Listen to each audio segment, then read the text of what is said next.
The house at the end of Willow Crest Lane looked like the kind of place nothing ever happened. Its paint was a soft, unremarkable beige, untouched by trends or seasonal whims. The lawn was trimmed evenly, not obsessively, and the hedges followed the property line with quiet obedience. There were no lawn ornaments, no political signs, no flags except the one required by municipal code, raised on holidays and lowered promptly afterward. It was the sort of house that disappeared into the background, even though it sat on one of the most visible corners of the neighborhood. How's the garden? The man who lived there seemed to follow the same philosophy. He arrived before most residents woke and returned long after sunset. His car was always clean, always parked correctly, always unremarkable. He waved politely when acknowledged and nodded when passing neighbors, but never lingered. He did not attend barbecues, block parties, or seasonal HOA gatherings. His mailbox never overflowed. His trash bins appeared and disappeared on schedule. To the neighborhood, he was simply the quiet homeowner, a placeholder rather than a presence. Willow Crest, however, was not a neighborhood that allowed anonymity to exist for long. The Homeowners Association governed every visible detail of the community, from approved paint palettes to acceptable lawn textures. In recent years, that governance had hardened into something more aggressive. Under the leadership of its current president, enforcement had become constant, meticulous, and unapologetic. Rules were no longer about maintaining harmony. They were about control, uniformity, and visibility of power. The president thrived on order. She believed rules only mattered when enforced loudly and often. She measured success by compliance statistics and fine totals, by how quickly residents responded to notices and how thoroughly they corrected even the smallest deviations. In her view, leniency bred disorder, and disorder threatened authority. Most residents adapted quickly. They attended meetings, asked questions, apologized for mistakes, and corrected violations immediately. Some complained privately but complied publicly. A few challenged citations, but those challenges were usually short-lived, worn down by paperwork and pressure. The quiet homeowner did none of those things. When the first violation notice arrived, it was almost trivial. A section of grass along the back fence had grown slightly uneven after a week of heavy rain. The notice included a photograph, a highlighted paragraph from the HOA handbook, and a modest fine. The homeowner paid it without comment. The second notice followed a month later. This time, it cited mailbox alignment, claiming the post leaned slightly beyond approved tolerance. Again, the homeowner paid. No email. No request for clarification. No appeal. To the HOA president, this pattern was notable. Compliance without resistance was rare, but compliance without engagement was even rarer. The homeowner did not argue, did not attend meetings, and did not ask for exceptions. He simply paid and remained silent. In the president's mind, this silence confirmed two things. First, that the fines were effective, and second, that the homeowner lacked either the knowledge or confidence to push back. It was then that enforcement shifted. The quiet house began appearing more frequently in inspection reports. Minor issues that had previously been overlooked in other homes were documented meticulously here. A trash bin placed hours earlier than permitted. Seasonal decorations removed a day late. A tree branch extending inches beyond the approved boundary. Each violation came with a fine, each fine justified by a specific clause. The president framed this internally as consistency. If rules existed, they had to be enforced. If one homeowner could comply silently, then others could too. The quiet homeowner became, in her mind, an example of proper enforcement, a case study in how authority worked when applied persistently. What she did not consider was why the homeowner never pushed back. Months passed, and the notices continued. The fines increased. Administrative fees were added for repeat violations. Interest began to accrue. The ledger associated with the quiet house grew thicker, heavier with documentation. Still, the homeowner did nothing publicly. He did not request hearings. He did not confront the board. He did not even acknowledge the increasing pressure. He continued his routine, his property remaining orderly, his demeanor unchanged. To outside observers, it appeared as though he either did not care or did not understand what was happening. Inside the HOA office, the president grew more confident. The quiet homeowner's file became one of the most detailed in the association's records. She referenced it when discussing enforcement efficiency. She cited it during board meetings as evidence that firm governance produced results. The neighborhood began to notice as well. Some residents felt uneasy watching one house receive so much attention. Others assumed there must be a reason. After all, the HOA had rules, and someone must have been breaking them. The quiet homeowner remained absent from these conversations.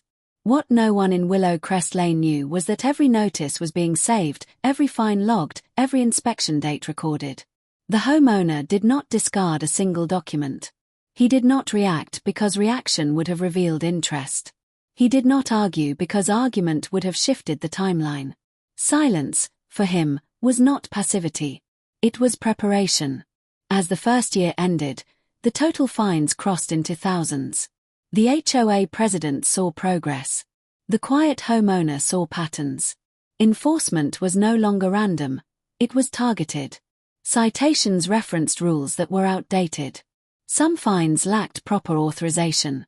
Inspections occurred without required notice.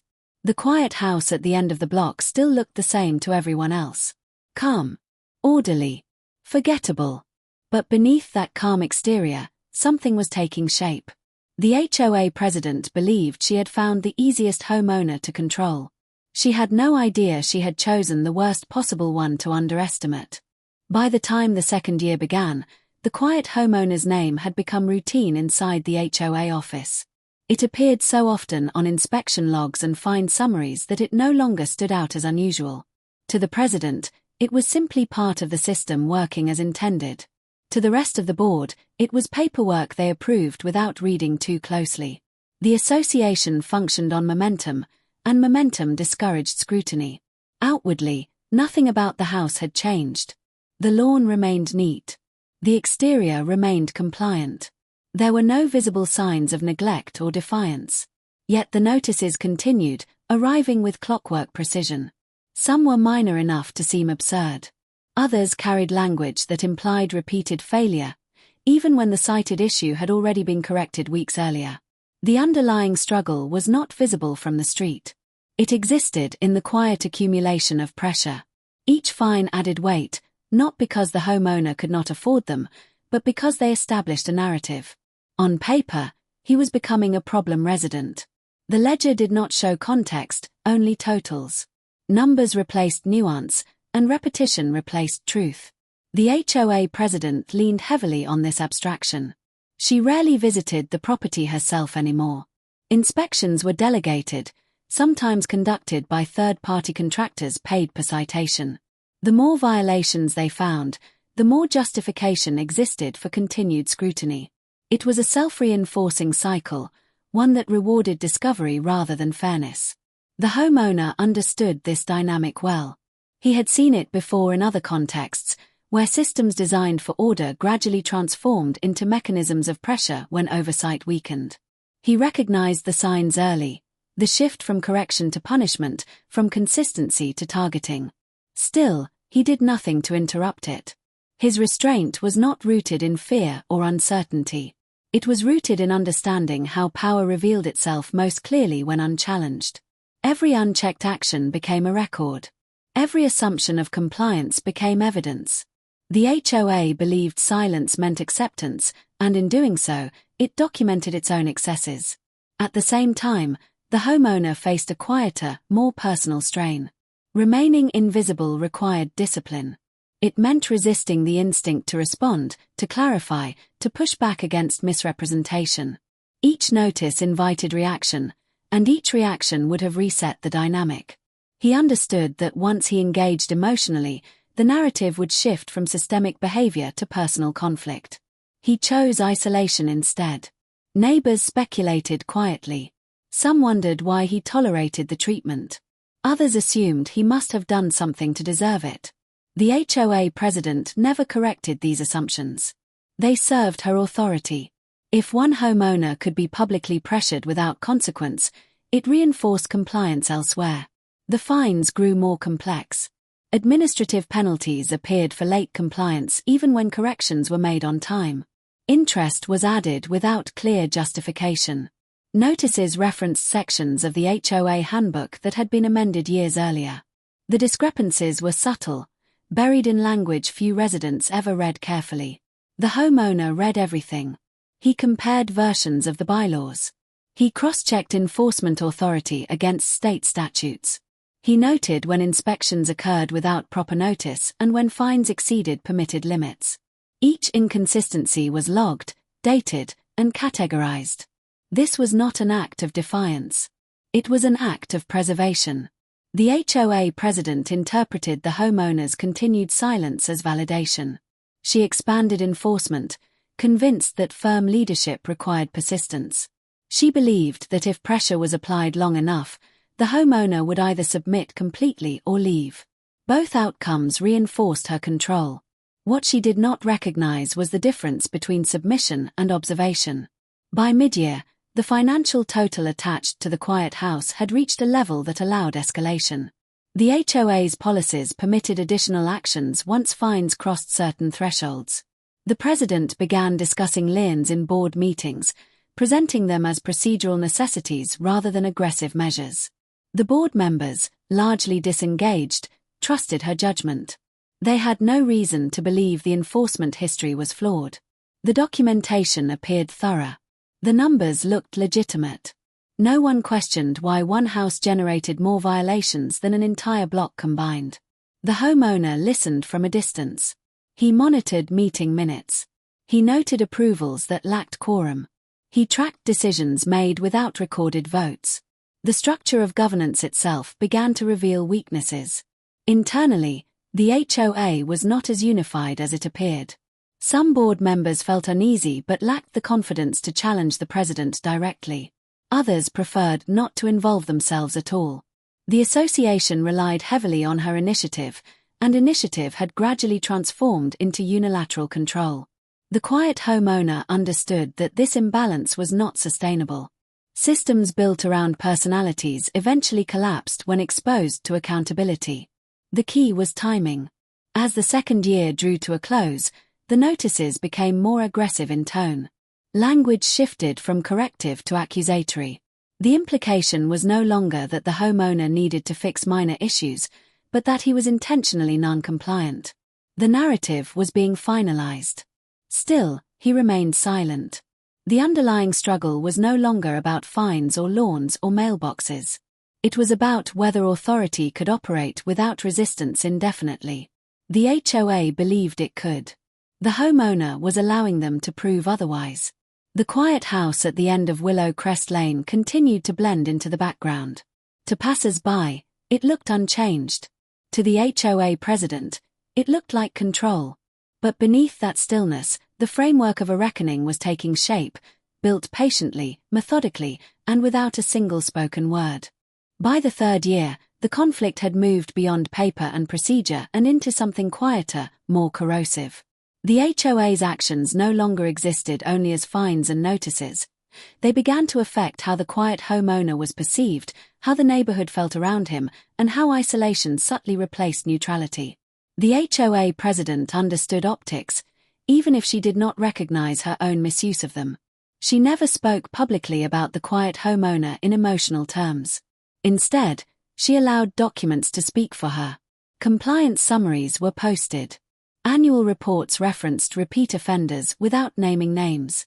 Enforcement statistics were shared as proof of leadership effectiveness. Anyone paying attention could connect the dots. The quiet homeowner became a presence without a voice.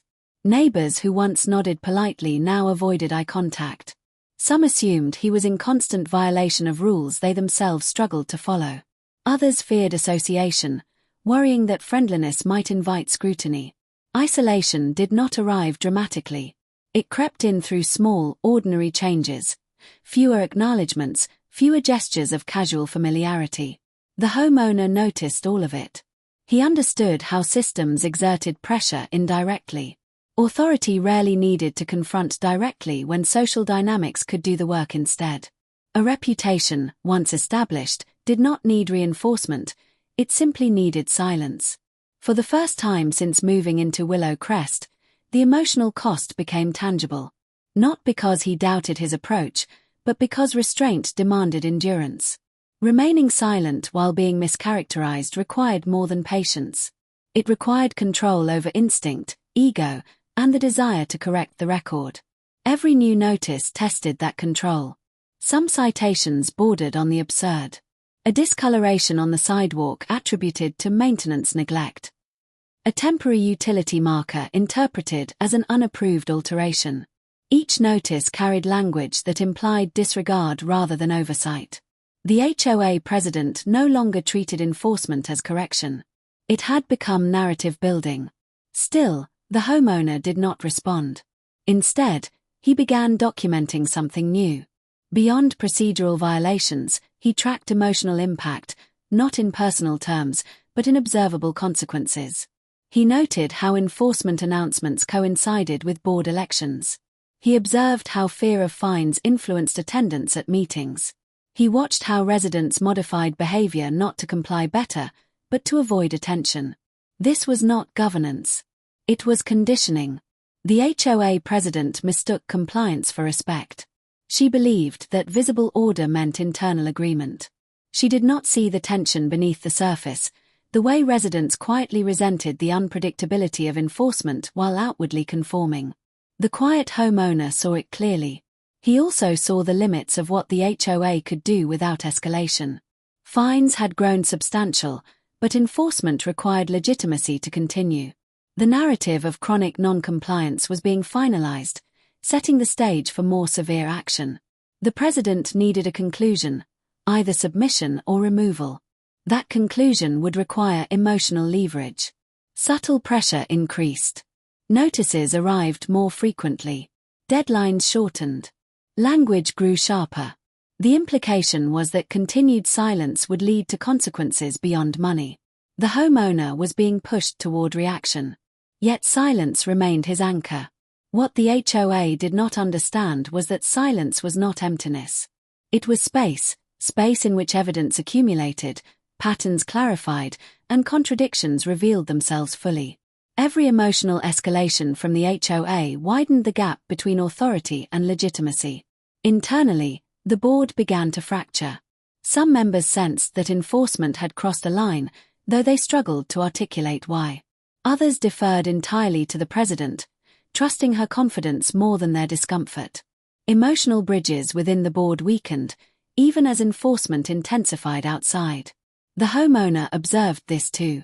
He understood that systems often collapsed not under opposition, but under internal strain. When authority relied too heavily on one personality, accountability disappeared. When accountability disappeared, mistakes multiplied. When mistakes multiplied, exposure became inevitable. Emotionally, the third year tested his resolve more than the first two combined. Not because the stakes were higher financially, but because the narrative had begun to harden. The HOA was no longer reacting to violations. It was defending a story it had told itself. That story required him to be the villain. He did not correct it. Instead, he allowed it to solidify, knowing that rigid narratives shattered more completely when confronted with reality. Flexibility allowed retreat. Certainty did not. The neighborhood remained unaware of what was building beneath the surface.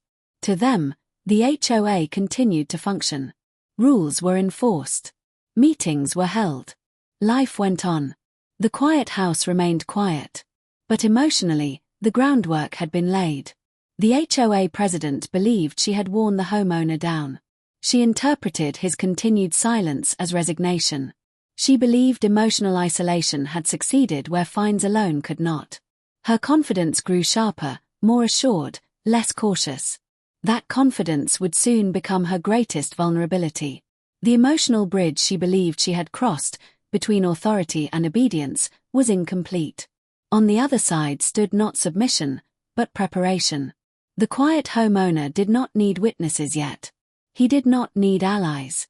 He did not need sympathy. What he needed was for the HOA to believe fully in its own version of events. Because once belief hardened into certainty, the collapse would not be emotional. The shift from quiet pressure to open confrontation did not begin with an announcement. It began with paperwork. Early in the third year, The HOA's internal thresholds were crossed. The accumulated fines attached to the quiet homeowner's property reached a level that allowed escalation under the association's governing documents. What had once been a steady stream of minor penalties was now framed as chronic non-compliance. The narrative the HOA president had been building for years finally had a procedural conclusion. She moved quickly. A lien was authorized with minimal discussion and recorded against the property as a matter of routine. The action was framed not as punishment, but as consequence. To the HOA president, it was the natural end of a long process, the moment when authority asserted itself fully. To the board, it was paperwork they trusted had been vetted. To the neighborhood, it was invisible, at first. But escalation has a way of surfacing. The president referenced the action indirectly in a community update, emphasizing the importance of compliance and the seriousness of repeated violations. She did not name the homeowner, but she did not need to. The implication was clear enough for anyone who had been paying attention.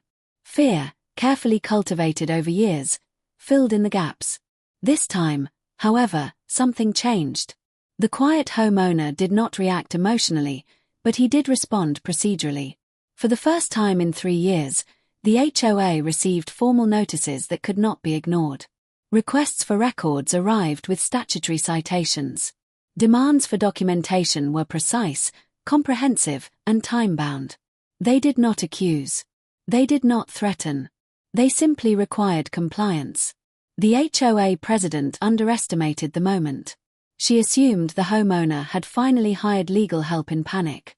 She believed the requests were defensive, an attempt to slow enforcement or negotiate relief. She treated them as obstacles rather than signals. Inside the HOA office, tension began to rise. Records were harder to locate than expected. Some inspection logs were incomplete. Others lacked signatures. Financial summaries did not match bank statements. Meeting minutes referenced approvals that had never been formally recorded. What had once felt like routine administration now felt fragile under scrutiny. The board, suddenly required to produce sworn confirmations of past actions, became uneasy. Members struggled to recall decisions they had supposedly approved. Questions that had never been asked before now demanded answers. The HOA president attempted to maintain control. She reassured the board that everything was in order, that enforcement actions were justified, that the homeowner was simply resisting accountability. Her confidence remained intact, but the environment around her had shifted. For the first time, the quiet homeowner's presence was felt publicly, not through emotion or confrontation, but through process. Requests expanded. Correspondence revealed inconsistencies between enforcement actions and governing documents. Citations referenced outdated rules. Penalties exceeded authorized limits. Inspections occurred without required notice. The pattern that had been invisible to most was now laid out systematically. The HOA president grew defensive. She framed the scrutiny as harassment. She argued that authority was being undermined by technicalities. She believed that enforcement intent mattered more than procedural precision. To her, rules were tools, not constraints. That belief, once unchallenged, now worked against her. As records were reviewed, the lien itself came into question. Its authorization did not align with documented board approvals. Notices required before filing had not been properly issued. The action that was meant to conclude the matter instead became the focal point of inquiry. The neighborhood began to sense that something was happening. Rumors circulated quietly. Board members spoke less confidently. Meetings became tense, less routine. Residents who had once complied without question started reading notices more carefully. Authority no longer felt absolute. Still, the quiet homeowner remained absent. He did not attend meetings. He did not address the community. His challenge was not public in the theatrical sense. It was public in the structural sense. The HOA was now required to justify itself openly, not to him, but to standards it could not bend. The HOA president felt the pressure mounting. Every attempt to assert control now required documentation. Every enforcement action invited comparison. The system she had relied on, momentum, assumption, silence, no longer protected her. The narrative of chronic non-compliance began to unravel as inconsistencies surfaced. What unsettled her most was not opposition, but the absence of it. The homeowner did not posture. He did not negotiate.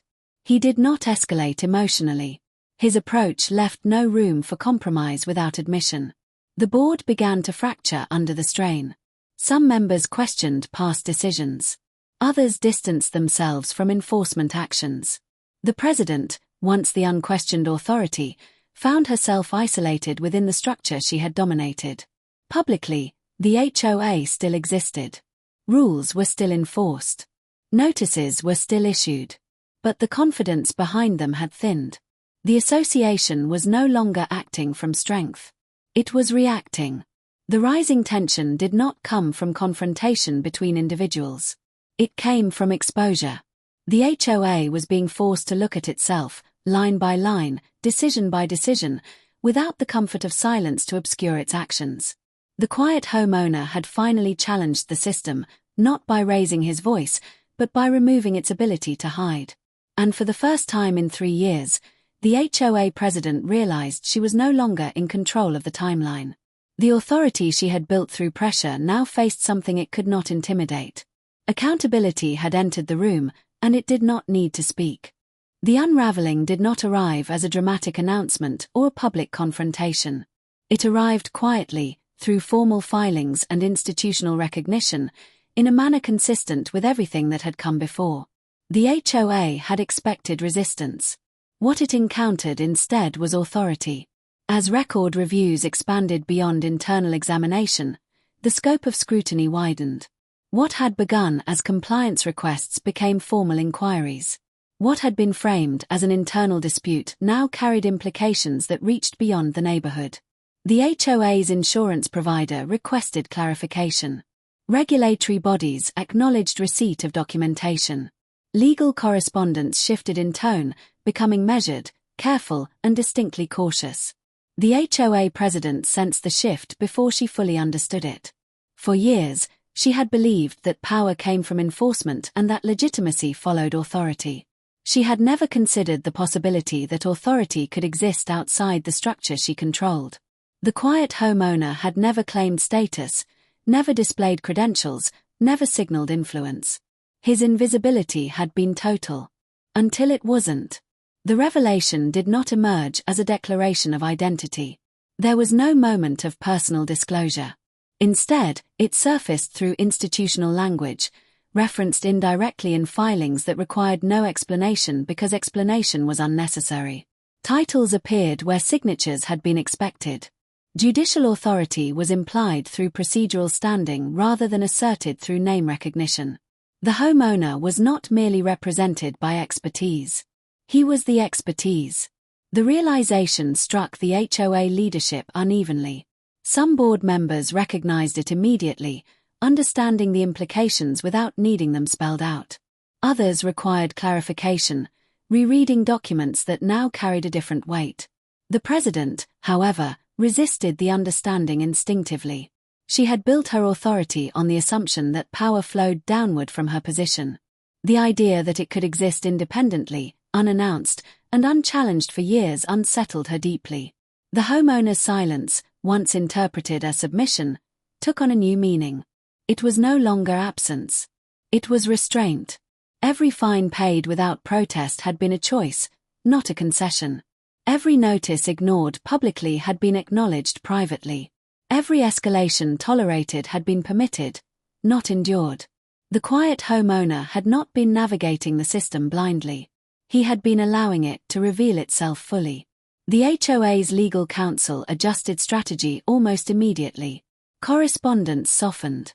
Requests for cooperation replaced demands. The language of enforcement gave way to the language of resolution. What had once been framed as non-compliance was now cautiously referred to as procedural discrepancy. The president felt control slipping. She attempted to reassert authority through internal channels, questioning why the homeowner's status mattered at all. Rules were rules, she argued. Authority was authority. But the distinction had already been made. The issue was no longer whether rules existed, but whether they had been applied lawfully, consistently, and within the limits of granted power. The homeowner's role became impossible to ignore, not because he demanded recognition, but because the system recognized him on its own. His understanding of property law, governance standards, and procedural compliance was evident in the precision of every filing. There was no excess, no overreach, no emotional language. Everything was factual, supported, and irrefutable. The HOA president's narrative collapsed under this weight. The image of a quiet, uninformed homeowner resisting authority gave way to a far more unsettling reality. The authority she had exercised so freely had been observed by someone trained to evaluate it. Her decisions were no longer measured against intention or confidence, but against statute and precedent. The board distanced itself rapidly. Members who had once deferred to the president now emphasized collective responsibility. Some resigned outright, unwilling to be associated with actions they had not fully understood or approved. Others sought clarification, hoping to limit exposure. The HOA itself became cautious, almost timid. Meetings slowed. Enforcement actions paused. Notices were reviewed multiple times before issuance. The momentum that had once driven aggressive governance vanished. The association no longer acted with certainty. It waited. The homeowner did not capitalize on the moment emotionally. He did not correct misconceptions publicly. He did not reveal his identity to the neighborhood. His objective had never been humiliation or dominance. It had been correction. The unexpected revelation was not who he was, but what his silence had allowed.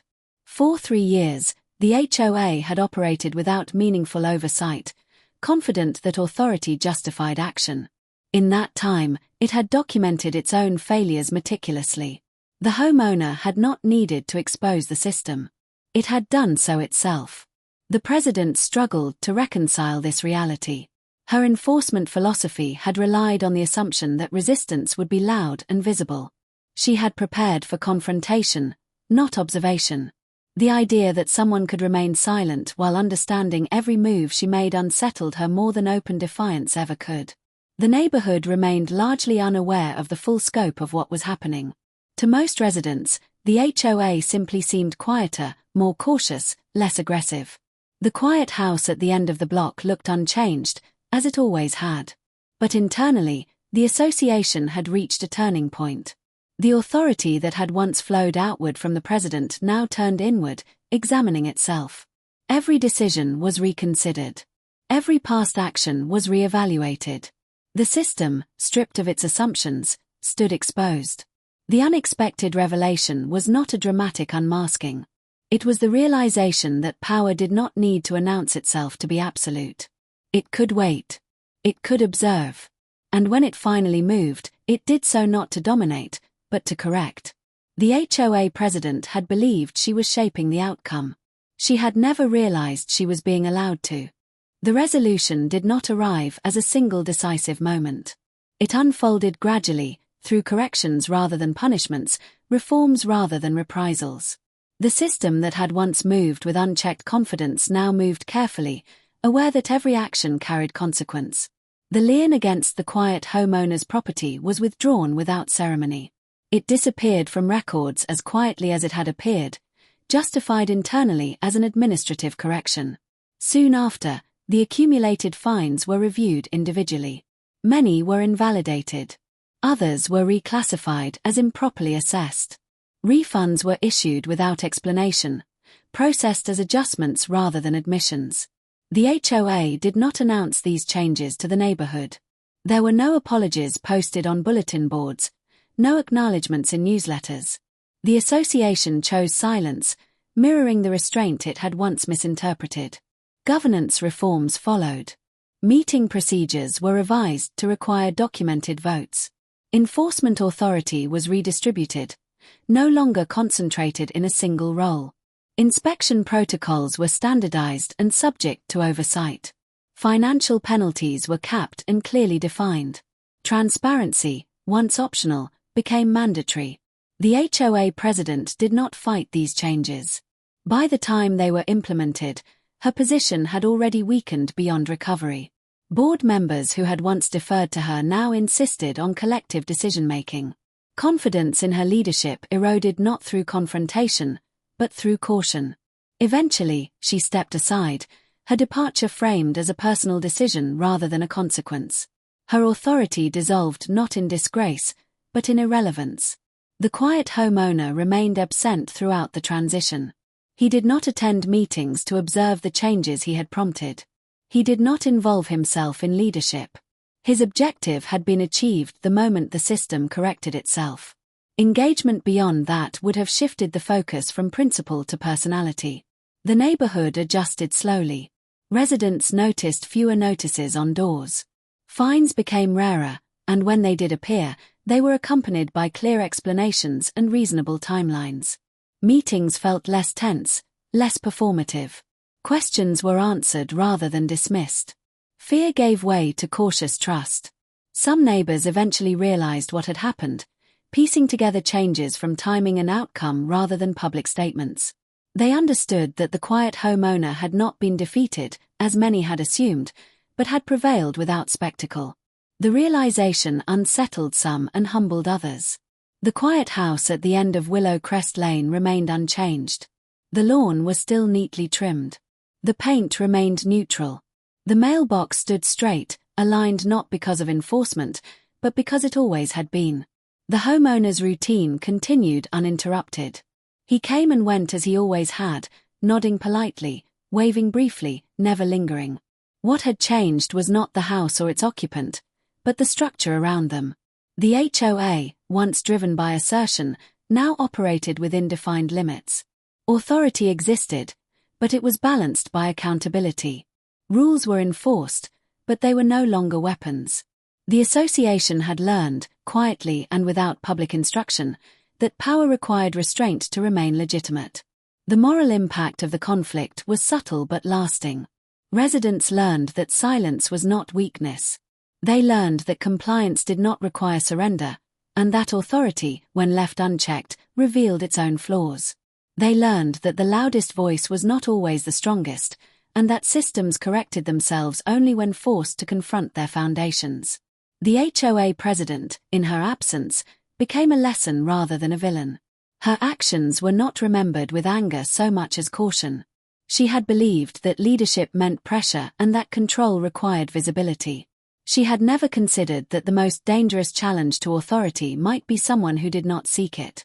The quiet homeowner had never intended to teach a lesson. He had simply refused to participate in a broken dynamic. His silence had not been an attempt to endure injustice, but a method of revealing it. By allowing the system to operate without resistance, he had given it enough rope to bind itself. In the end, no one applauded. No one celebrated. There was no victory speech, no public acknowledgement of wrongdoing. The resolution was quiet, procedural, and complete. And that was the point. Life on Willow Crest Lane moved forward, governed by rules that now carried meaning rather than menace. The HOA continued to exist, but its presence was measured. Its authority was defined. Its confidence was tempered by awareness. The quiet homeowner remained what he had always been, unassuming, reserved, and observant. He did not wear his role openly. He did not correct assumptions. He did not reclaim social standing or seek validation.